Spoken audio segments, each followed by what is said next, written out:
Welcome back to Refin It Up. I'm RJ, Jimmy, Brian, Daniel. How are we doing, guys? Yeah, I'm doing all right. I'm not going to complain about the weather. It's the same old, same old. Hot as balls up here. Hey, it's summer.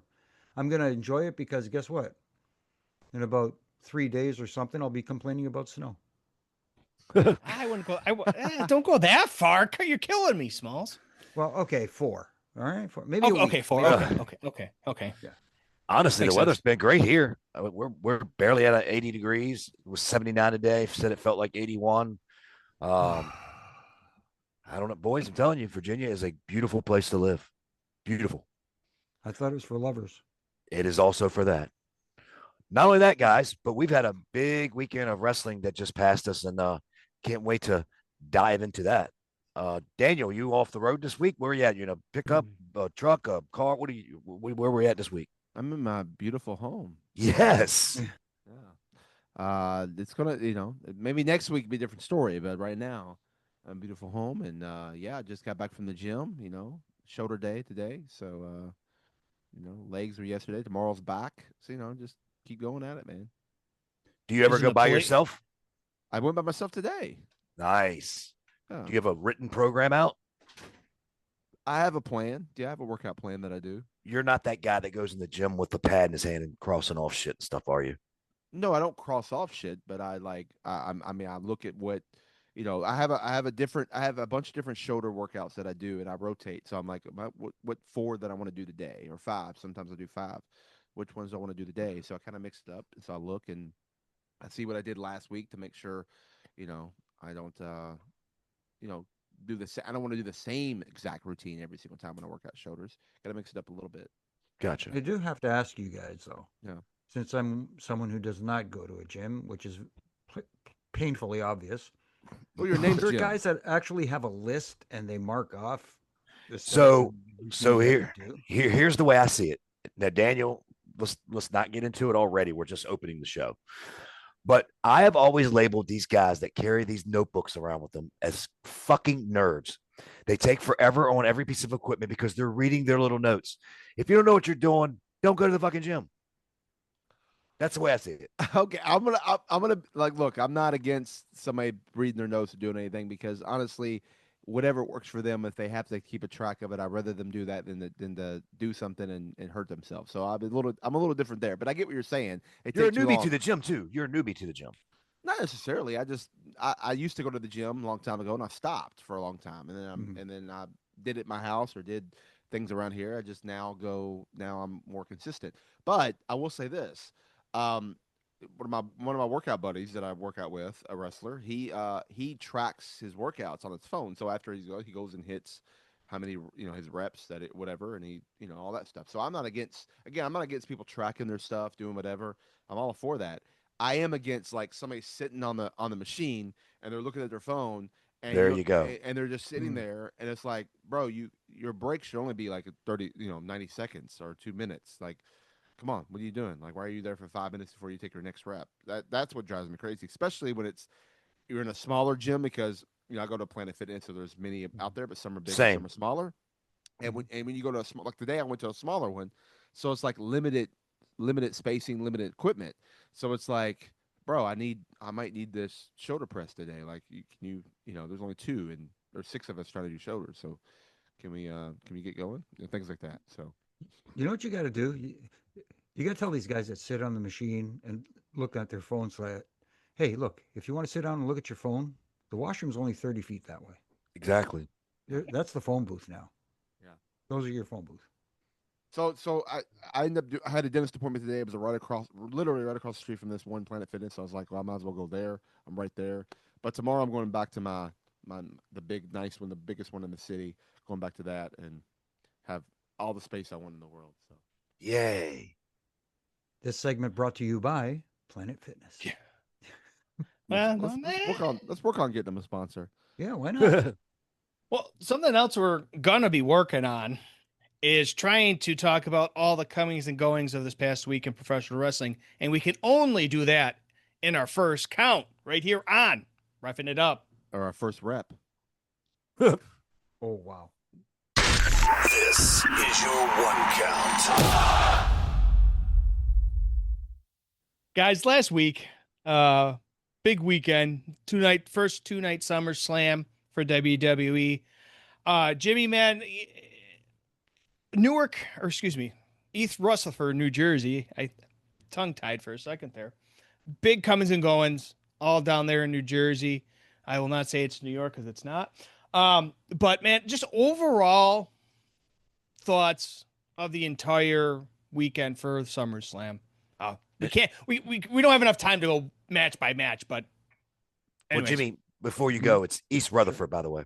Yes. East Rutherford. I cannot The talk Meadowlands. tonight. The Apparently, Meadowlands. The Meadowlands. Meadowlands. Yeah, it's where Jimmy Meadowlands. Hoffa is. It's where Jimmy that works Hoffa too. is. The Meadowlands is where you call it. It just call it the Meadowlands. Wait, do they actually know where Jimmy Hoffa is right now? Or are they just guessing? Oh, I'm sure they know. Somebody knows. Somebody Absolutely. knows. Right. Go ahead, Jimmy. I'll be honest with you. I enjoyed SummerSlam this year. I thought it was a good 2 nights. I like the way they present their PLEs. That they're 5 to 6 matches each night instead of cramming everything into one night. It gives everybody an opportunity. It gives more talent an opportunity to shine on a big stage. You know, SummerSlam is considered the number two PLE that they have, even though you can argue that the Royal Rumble is a little more popular amongst fans, which I hear rumors that they're probably going to go to 2 nights as well, probably highlighting each night with the women's Royal Rumble match and the men's on the night two or whatever the case, or flip flop, whatever. There, you know, I could nitpick a whole bunch of little things on this show, on each show. My biggest one will be, and I've talked about this on one of my Refin rants, is that having the street fight with John Cena and Cody Rhodes on night two, highlighting the weekend, which I thought was a great match. I love the match. But earlier in the show, we had a TLC match. We had a no disqualification match. We had a cage match. There were too many other bells and whistles earlier in the card that took away a little bit from that match, even though I thought it was a great match. You know, I see where you're going because I brought this up too as well, and in my watch party, and I talked about it, and I said I'm shocked that this is going on because there's too many. But when I got to thinking about each individual thing, the way they utilized the weapons, the way they utilized everything was completely different. And they like you didn't see the same thing. The only thing you saw the same thing over and over was the which I understand the two spots was the turnbuckle pad being ripped off in two matches in the same show.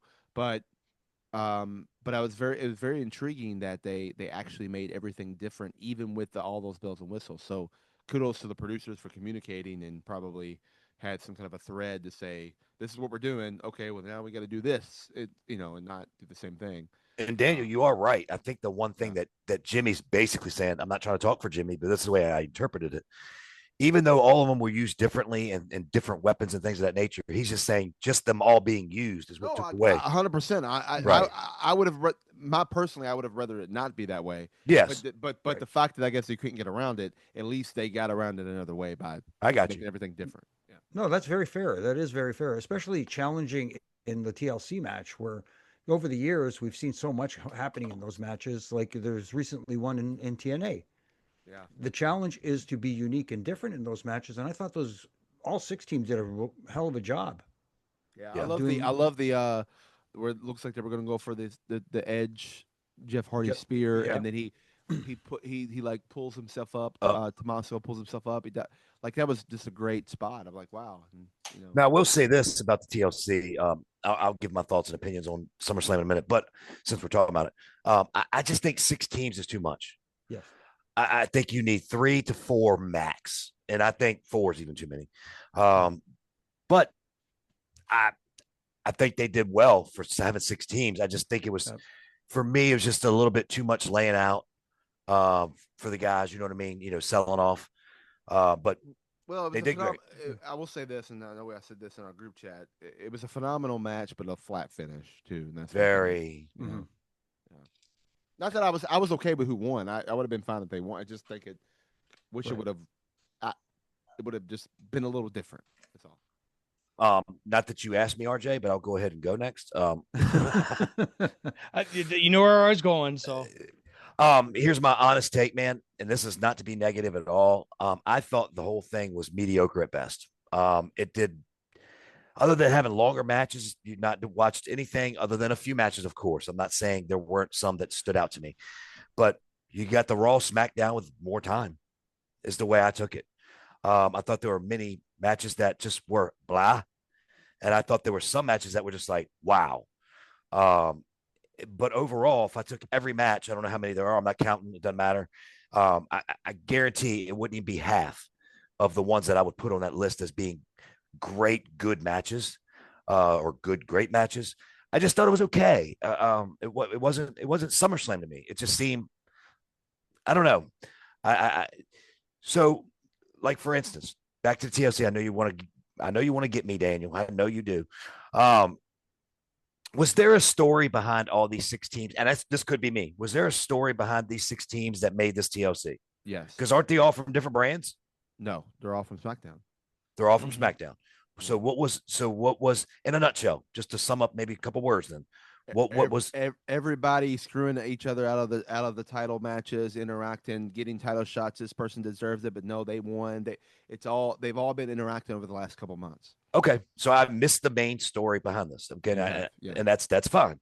There was just so many matches that just weren't SummerSlam. Like they weren't SummerSlam. I didn't mind watching it. I waited for the next night and I watched all of it and it was fine. But I just thought it was mediocre. And the first night to me was very predictable, very predictable. Second night to me was better, I thought, with the exception of one match to just oof. I'm not even going to say which one. It just oof. But it was okay. I don't think anything was great about the whole thing if you put it in a nutshell. So this is where I'm going to agree to disagree with this gentleman, respectfully so, is that I personally think it was a great SummerSlam. I always look at the way you start a show and the way you end a show. Now I don't want to do this. I know everyone does this. Even Brian just did it now. Night one started hot. Night one ended hot. I feel like night one started hot. Night two ended hot. However, I don't like to break it up as a night one, night two, which one's better and comparing. I think you got to always look at it, same with WrestleManias, as the whole entire program from day one and day two as a whole. Yes, there's a break in between, but you're not, if you start breaking it down, night one's better than night two or night two's better, it becomes a thing. Like you just need to keep it all as this is SummerSlam in general. Because yes, are there fans that are probably there for night two that wasn't there for night one? Absolutely, because obviously the numbers show. But there might have been fans that were at night one that couldn't make it to night two as well. So, you just got to kind of you got to look at it as a whole SummerSlam in general, all together. And I thought it was a very good SummerSlam. I was not mad about it. I got worked. I think we all got worked by Seth Rollins. Sure. And I freaking love it. Work me all day long. I'm totally okay with it. Yep. Work the crew, work the medical team, work people, work your friends. I'm totally fine with that. Work it, that makes it the thing better. And no one had Brock Lesnar coming back on their bingo card either. Nope. I love it too as well. And the fact that that's who John Cena is picking these people he wants to wrestle his last year. It's completely fine. If Brock wants to be the person, let it freaking be, and let's have an amazing match, as I'm sure it will be. So, Now, Daniel, as you said, I'm not saying it was a bad SummerSlam. I'm not saying that. You didn't say bad. You just said mediocre. It was mediocre, and I don't think it was. I think it was more. I think it was a good. I don't think it was mediocre at all. I wish we had time. I think it was better than mediocre. I agree with that. Yeah. Okay, and that's fine. And my viewing pleasures told me otherwise. Also, I will say, getting worked was awesome, and he even used his wife and child on the work. Oh my goodness! So see that's putting it all out there. And people on Twitter that said they knew, shut the fuck up. You did not know. Wait a minute. Dude, Dave Meltzer knew on June 29th, apparently. Yeah. Allegedly. That's a whole nother conversation. We'll be talking about that for the next 3 weeks. Daniel brought up an interesting point, too, about the 2-night format. Because now that he said it, it kind of reminds me of the old school house show kind of setup where you're going to open up the night hot, and you're going to have an intermission halfway through the show. But before you go to intermission, you put on a hot match.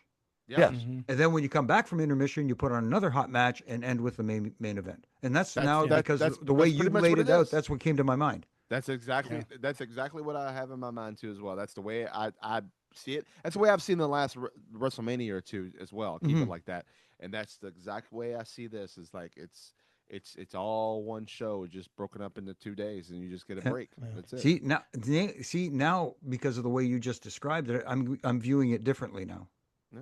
I am viewing it differently and in a good way. And to people who said that CM Punk versus Gunther was atrocious, Oh my God, go please. fuck yourself. Exactly. Whoa.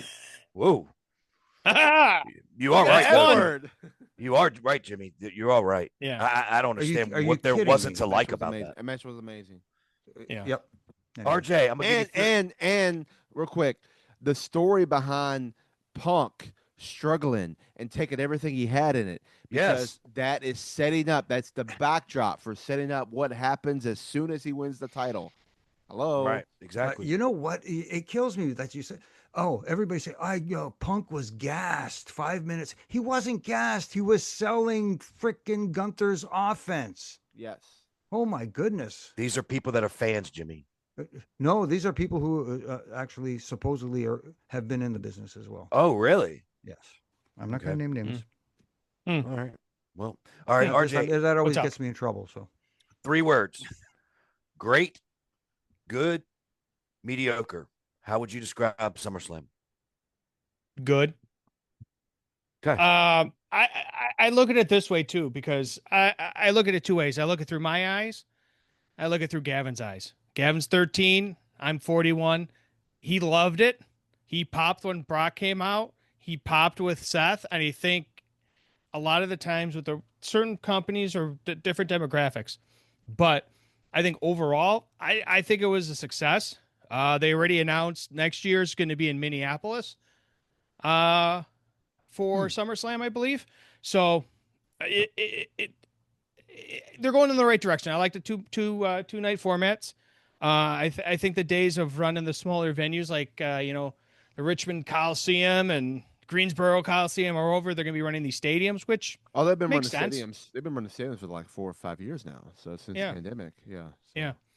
So yeah, I thought it was a decent pay per view. Looking forward to the next one coming up. They're going to San Diego for Survivor Series in November, which will be interesting because that'll be another outdoor venue. They're playing at Petco Park for where the Padres play, so that'll be interesting. But something I do want to talk about in our ref review right before we bring in our very special can I guest just this say week. one last Sure. thing, just because people have been talking about this really quickly about the Cena and Cody main event, because people have been bringing up a lot about the too many kickouts, hitting their finishers, hitting atomic FUs, attitude adjustments, and atomic crossroads and all that sort of stuff, because it was very, very Japanese oriented when it came to the false finishes and everybody hitting their finish multiple times. And usually, I'm not a big fan of that sort of thing. But when nobody else does it on the show,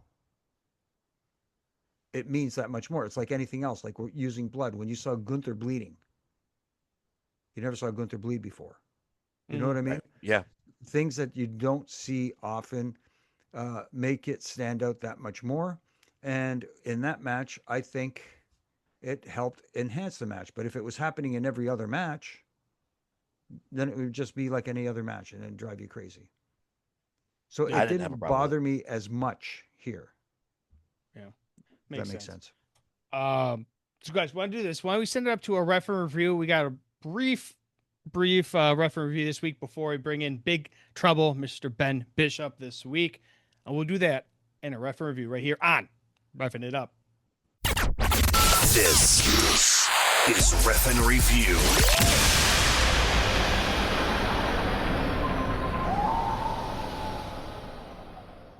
Daniel, man, we were talking before we got on. We pushed the record button, and you had a very interesting event at your home watching SummerSlam this past weekend. Yeah, so I had had friends over that are actually wrestlers as well in the local area. Over watching uh, SummerSlam, as well as one of my best friends who's seen many wrestling shows, goes to many of them, all through into pictures and whatnot. So he's seen probably more wrestling than I've seen, honestly. So it was interesting having those guys over and talking, watching stuff. Something we talk about on Referee Review a lot is false finishes, and I know I pride myself on having a good one.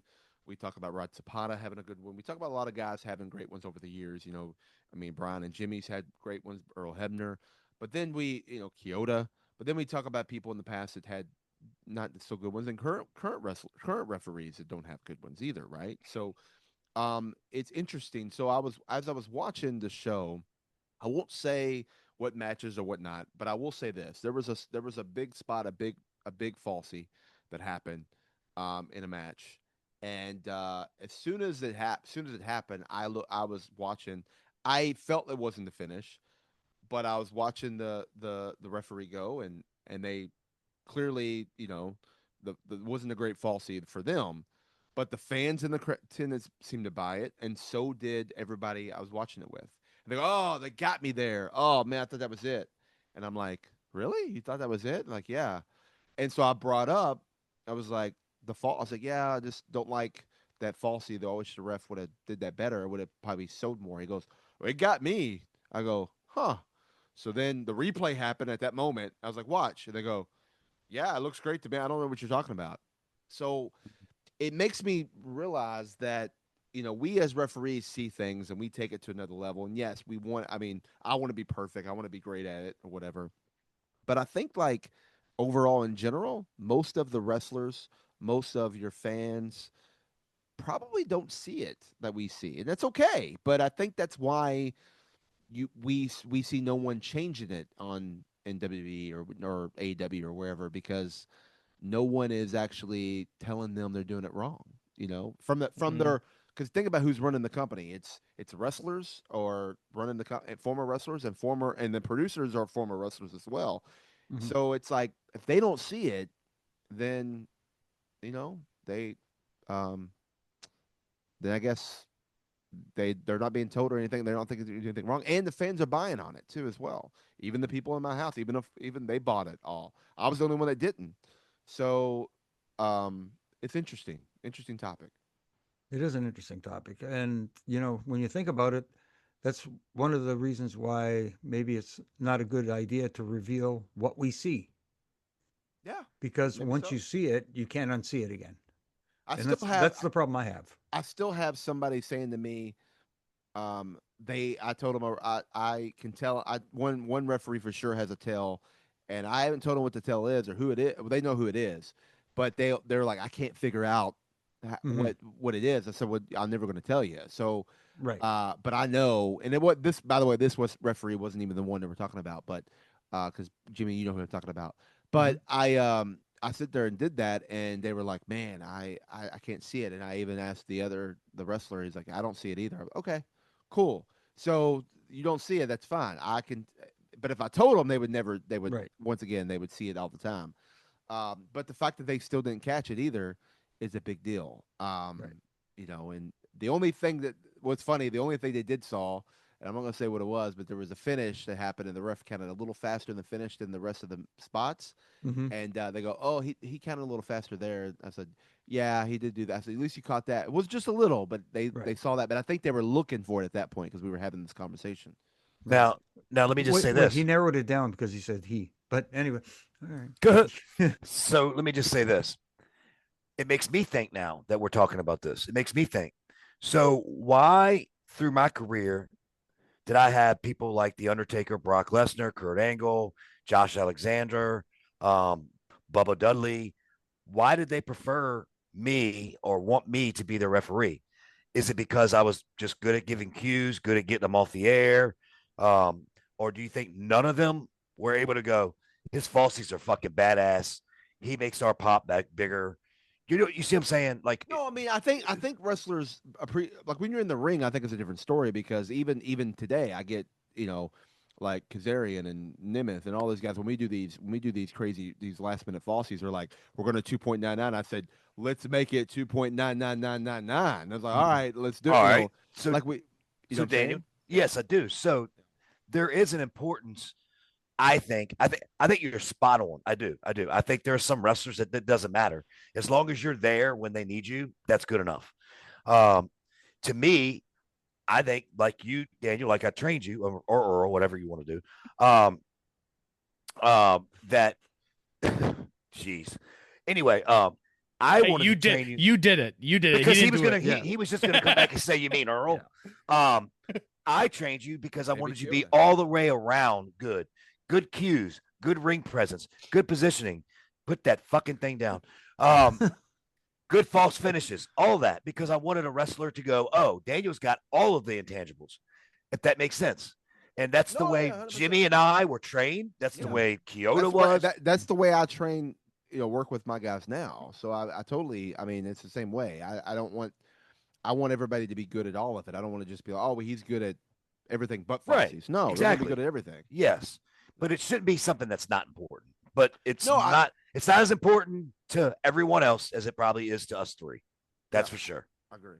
Yeah, for sure. Mhm. Anything to add, Jimmy? You know what? No, it's very interesting.